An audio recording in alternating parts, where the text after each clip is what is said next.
Sir ఇప్పుడు material ఇవన్నీ మీరు ఇస్తారు, మీరు నేర్పించేది మీరు నేర్పిస్తారు, టైం టేబుల్ ఎలా వేసుకోవాలో చెప్పారు, ఇవన్నీ చెప్పారు.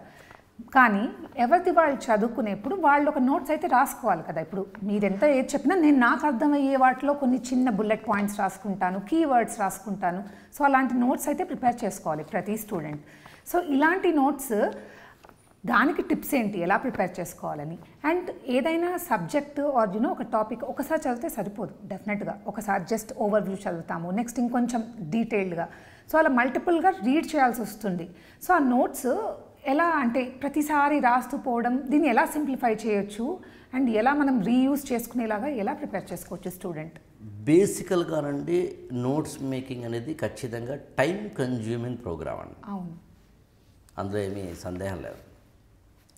అందులో స్టూడెంట్ అసలు ఎందుకు నోట్స్ రాయాలి అన్నప్పుడు ఇందాక మీరు అడిగిన ప్రశ్నలో మంచి స్పెక్ట్రమ్ దాన్ని విబ్జిఆర్గా చెప్పారు మీరు.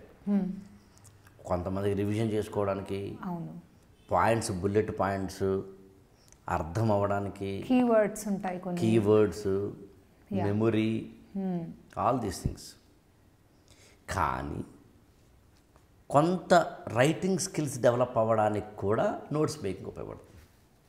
Right right. అందులోనూ ఇవాళ మనకి ఎలక్ట్రానిక్ గాడ్జెట్స్ వచ్చేసిన తర్వాత we're not writing, we're just texting, everything type. Yeah yeah yeah.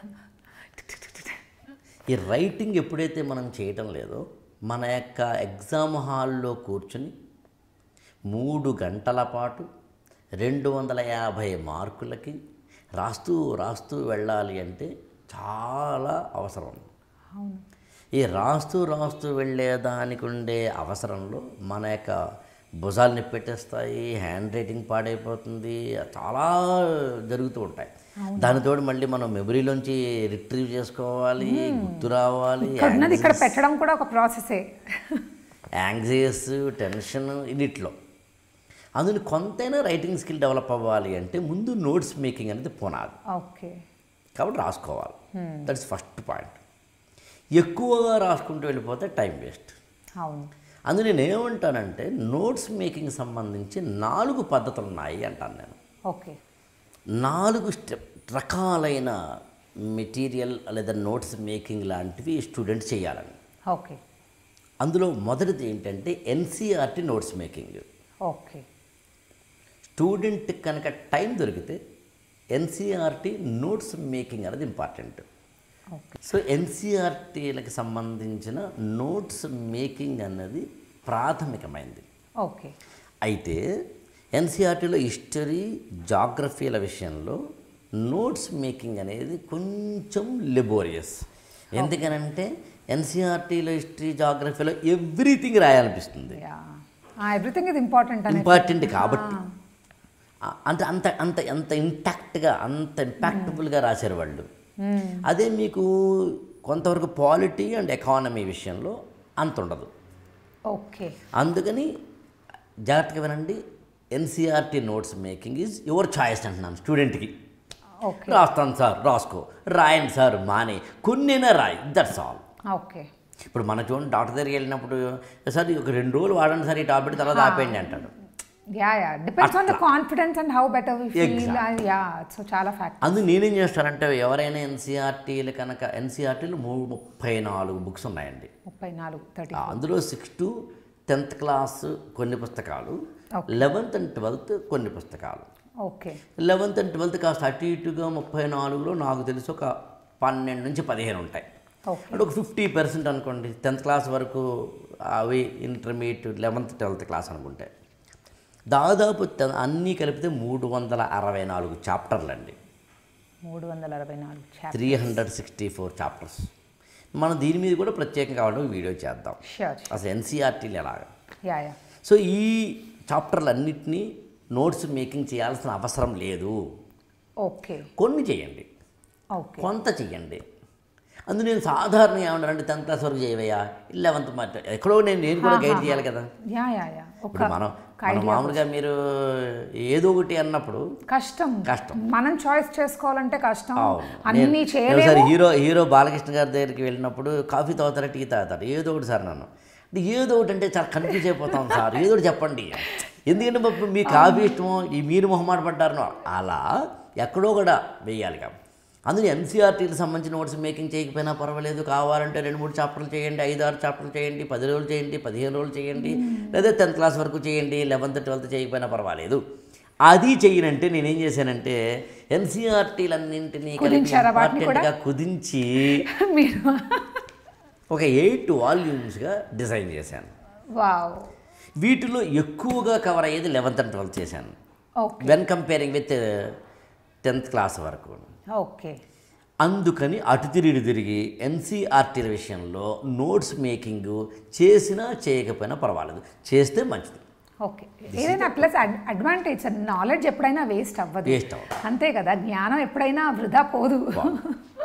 ఇక రెండవది నోట్స్ మేకింగ్ సంబంధించి సాధారణంగా ఏవైతే లక్ష్మీకాంత్ పాలిటీ అని, ఓకే, లేకపోతే కనుక జాగ్రఫీకి గోచింగ్ లియాంగ్ బుక్ అని, ఓకే, రమేషింగ్ బుక్ ఫర్ ఎకనామిక్స్ అని, ఓకే, కల్చర్కి నితిన్ సింఘానియా బుక్ అని, మోడర్న్ ఇండియాకి స్పెక్ట్రమ్ బుక్ అని, ఓకే, ఇట్లా కొన్ని పుస్తకాలు మనకి భగవద్గీత, బైబిల్, ఖురాన్ లాగా మా యూపీఎస్సి ప్రిపరేషన్లో కొన్ని పుస్తకాలు కంపల్సరీ చదవాల్సి ఉంటాయి. ఓకే. వాటిని ఎప్పుడూ కూడా నోట్స్ మేకింగ్ చేయకండి, అసలు చేయొద్దు.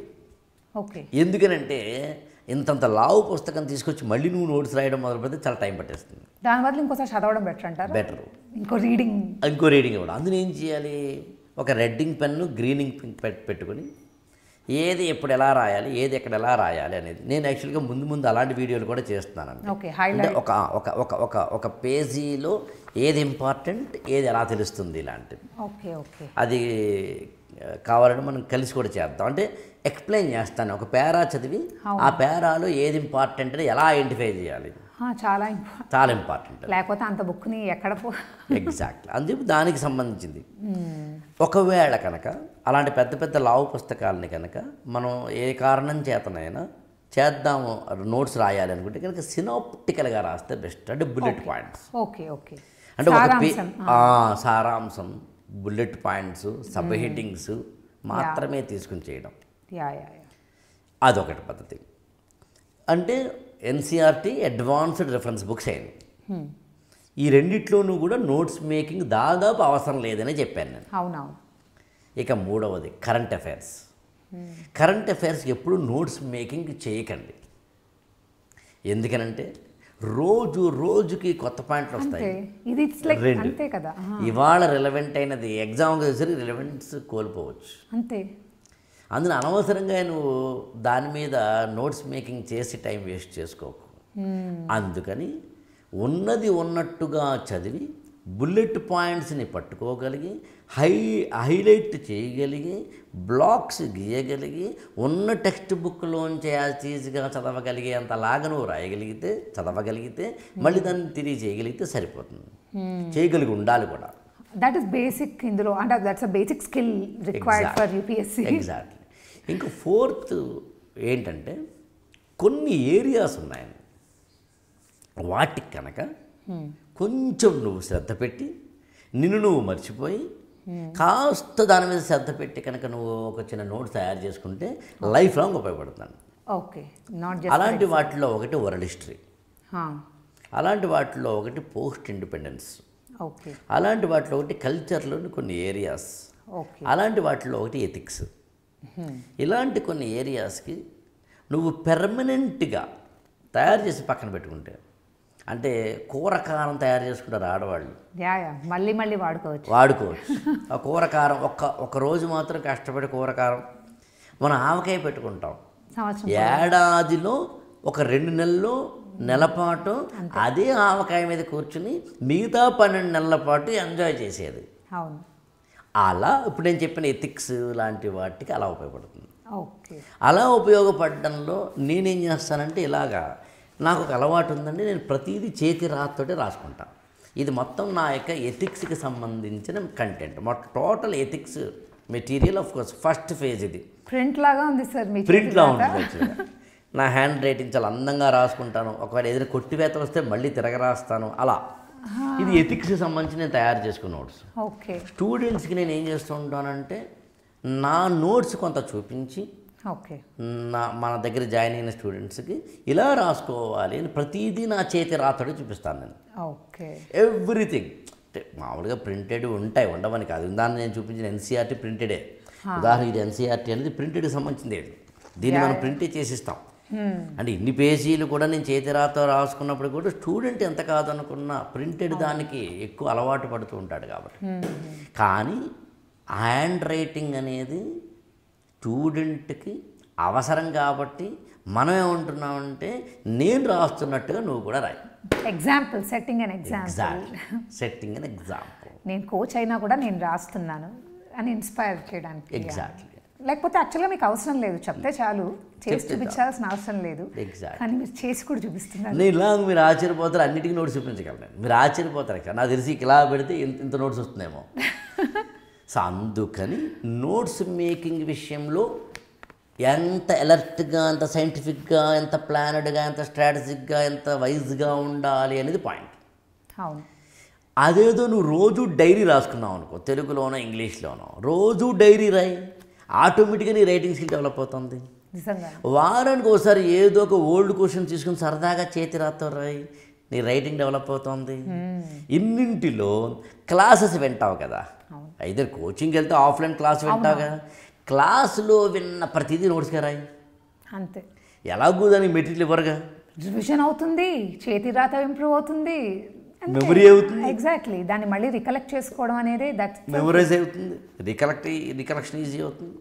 సో అందుకని ఎలా చూసుకున్నా ఒక స్టూడెంట్ ఖచ్చితంగా ఇప్పుడు మనం మాట్లాడినట్టుగా ఆ మెటీరియల్, నోట్స్ మేకింగ్ లాంటి వాటి విషయాల్లో ఎక్కడ తగ్గాలో తెలియాలి, ఎక్కడ నెగ్గాలో తెలియాలి.